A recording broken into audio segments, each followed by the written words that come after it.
Okay, and we're ready to move on in week 11 to homework number 2. And this one is all about finding areas between curves or lines. We have found areas under, but not between, and so that's the difference. As you can imagine, if you have two curves, and normally when we find the integral and then plug in the two numbers, we're finding the area under that curve. So if we had an integral and an integral and an area and an area, to find the area between them, you would just subtract. So that's all this really is just figuring out which one to subtract from which one and then to do it. So the first kind is the algebraic function. And while finding the integrals is usually a little easier on these, they're not going to give you your range because you can find it yourself. And so in an algebraic function, we basically need to figure out the start and stop of where these curves are going to form a gap. And so off to the side, what you're going to have to do is go over and set those equal and solve. So we're going to set 3 over x equal to negative x over 4 plus 2. First thing I'm going to do is combine those. So I'm going to make this 3 over x equals 2 is the same as 8/4. So that would be negative x plus 8 all over 4. Then I'm just going to cross multiply.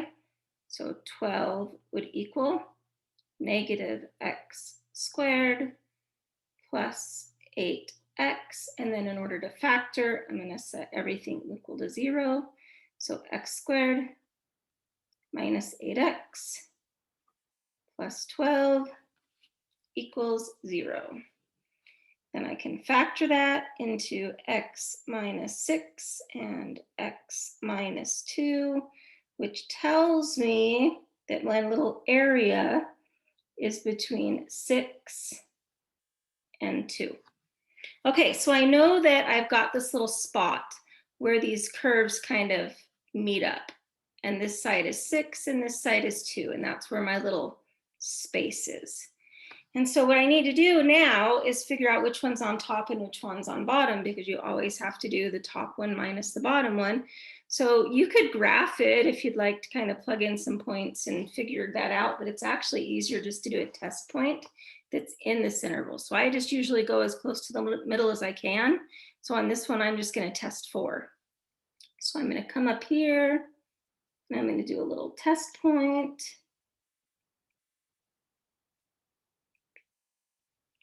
At 4. So I'm just going to plug in 4. So this one would be 3/4. And this one would be negative 4/4 plus 2, which is just 1. So even though they're close, this one is a little bit bigger, or this is the top one, and then this one's a little bit smaller. So that would be the bottom one. So when you're finding the integral, you're always going to do top minus bottom, big minus small. So we're going to do g of x minus f of x, and that won't always be true. You have to do the test point. Sometimes it'll be f of x minus g of x, and it just totally depends on your test point. So always do a test point and see what you have to do. So in our integral, we're going from 6 to 2, and we have to do big minus small, big minus small. So we're going to do this one, negative x over 4 plus 2 minus the small. So minus 3 over x. Okay, so now it's just back to kind of what we've been doing. I have my numbers, I have which function minus what, so I'm ready to go. So now we're just going to find the integral. So this is really like negative 1/4 x. And so that would be negative 1/4 x squared over 2 plus 2x. And then remember, this is one of our special ones. You have to just in your mind remember, anytime the x is in the denominator, that's natural log. So that's minus 3 natural log of x. Okay, and we're evaluating that from 6 to 2. So then you're just going to plug those in. So you're going to have, no, that's really like -1/8. -1/8 times 6 squared plus 2 times 6 is 12 minus 3 natural log of 6 is already a positive. So you can leave that in absolute value, or you can just do parentheses. It doesn't matter because it is positive, so it's already kind of safe. And then remember that you're subtracting these lower limits. So I'm going to subtract a -1/4. So really that's plus 1/4 times, 1/8 times 2 squared plus, but you're subtracting, so minus 2 times 2 is 4, and then you're subtracting, so that's going to turn to a plus 3 natural log of, and again, that's positive, so you can just do it like that too. And you could probably put that in Newton, but this is -9/2 plus 12 plus a half minus 4. So that can be simplified quite a bit. So I would probably write 4 minus 3 natural log of 6 plus 3 natural log of 2. That's probably a better answer. Okay, just simplify at least the whole number part and then leave the rest. So that's the algebraic kind. And the upside is that the math over here isn't too bad, but you do have to find those bounds. Okay, then you've got what's called a transcendental function, and the only difference is it's transcendental, which means it's not all nice algebra. It's got other things in them. And so this one has a letter E in it. What's good about it is they have to give you the bounds because they're not going to come out nice. And so they can't leave that for you to find. So bonus is it saves you a little bit of time because they have to give that to you. But other than that, the steps are going to be exactly the same. We need to figure out which one of these is high and which one of these is low. And it really could be either one up in the air. And so we plug in a point in the middle. And this is really nice because in the middle is 0. So for my test point, I'm going to choose 0. So if I plug in a 0 here, that would be 2 times e to the 0 minus 2. Well, anything to the 0 power is 1. So that's 2 minus 2, so that's just 0. And this would be 0 squared minus 5, which is -5. So this time, this one is the big one. And this one is the small one. Or this one is high and this one is low. So this is my upper curve and this is my lower curve. And then I'm trying to find the space like in between them. But this one's high, this one's low. So opposite of the last one. So this time it's f of x minus g of x. Okay, so then we're ready to set it up. So the integral from 1 to the -1 of f of x to e to the x minus 2 minus all this. So minus x squared, and then when you subtract that, you get a +5. So make sure you subtract both of those and don't mix up your signs. And I don't like to use parentheses because I don't want to worry about it later. So I just go ahead and do it like that right now. Okay, then we're going to do our integral. So the nice thing with e to the x is it's just e to the x. So there's no trick there. So 2e to the x. And then that would become minus 2x. And this would be minus x cubed over 3. And then plus 5x. And then before you start plugging stuff in, I would probably combine those like terms. You actually could have done that one step earlier, but it's fine either way. So I'm going to rewrite that really fast. 2e to the x minus x cubed over 3, and then that would just be a plus 2x. If I combine those like terms, that just saves me from plugging it into the same thing twice. Oh, 3x. Excuse my math. Okay, And we're evaluating that from 1 to -1. Okay, here we go. So if I plug in a 1, then that would be 2e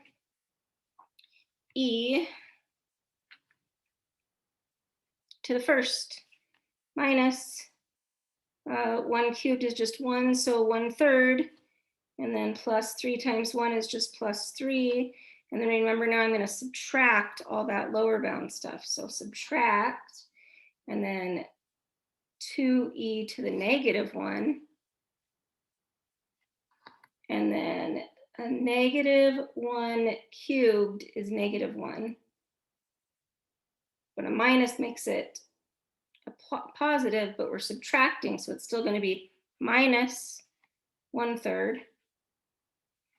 And then a negative times a 3 is a -3, but this is the lower bound, so we're subtracting. So then that's going to be a plus 3. And I'm not really going to do anything with that because there's nothing really to do with it, and nothing with that, but I can probably combine at least some of these.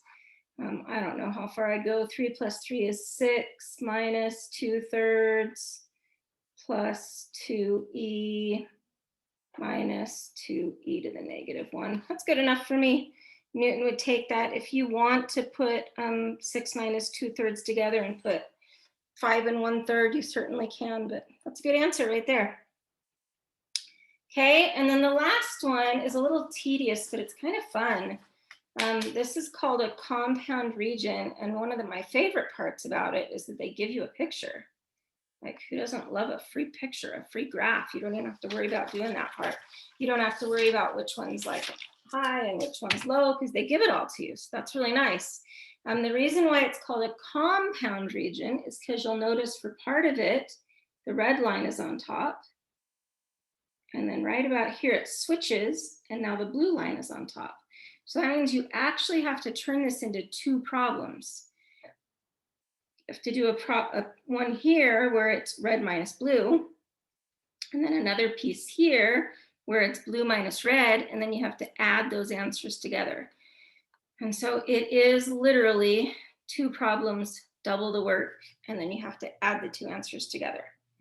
Okay, so we have these functions, and we're going from -1, which is right here, over here to +2. And luckily, they're really nice to us. And there's these beautiful points that we can use, okay? And so our first little piece where the red line is on top is going to go from -1 over here to +1. And so we can start that over here. So we've got our first little problem that goes from -1 to +1. And on that piece, the red one's on top. And so it would be the red minus the blue. So we would have this function, x cubed, minus this function, and I'm going to kind of combine them as I go. So that would be x cubed minus x squared minus 4x plus 2, and then minus the blue, so minus x squared, and then remember you're subtracting a negative, so plus 3x, and we'll come back and make that look good in just a second, okay? Then you've got this second piece here that goes from 1 to 2. So down here a little ways,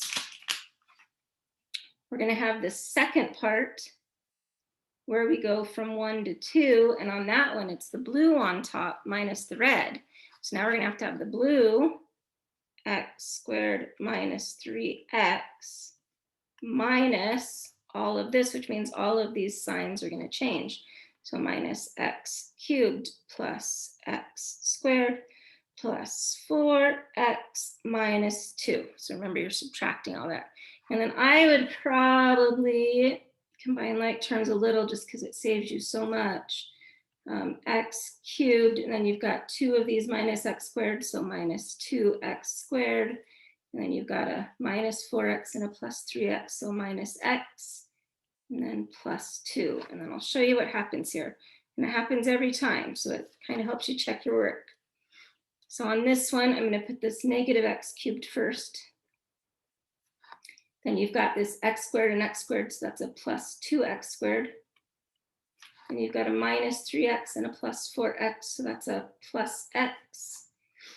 And then you've got a minus 2. And I want you to look really carefully at these two and see if you notice what happened with them. So you'll see that they're like the same, but just with opposite signs. Okay, so now it's just the same thing we've been doing, but two problems. So now we're going to find the integral. So this would be x to the 4th over 4 minus 2x cubed over 3 minus x squared over 2 plus 2x, and we have to evaluate that from 1 to negative 1. And then down here you've got basically the same thing, negative x to the 4th over 4 plus 2x cubed over 3 plus x squared over 2 minus 2x evaluated from 2 to 1. Okay, so same thing we were doing before, it's just that you've got 2 because you've got these two little regions. So you've got region 1 right here. So we got to find out that one, and we've got region 2 here, and we got to find that one, and then we're going to take these two answers and add them together.